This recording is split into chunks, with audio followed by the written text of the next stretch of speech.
समितीला कुठला संविधानिक अधिकार आहे?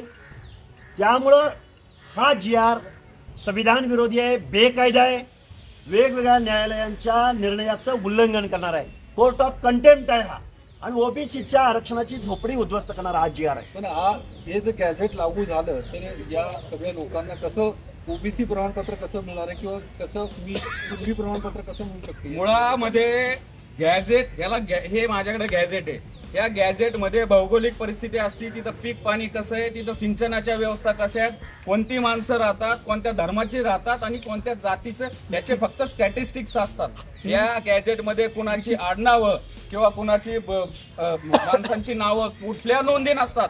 त्याच्यामुळं निव्वळ या गॅझेटेअरच्या नावाखाली ही धुळपेक आहे आणि खऱ्या अर्थानं सगळे सोयरे सरसकट आरक्षण ओबीसीने मधनं द्यायचा जो खालचा जो पॅरेग्राफ आहे त्याची ही सगळी या सरकारची लबाडी आहे.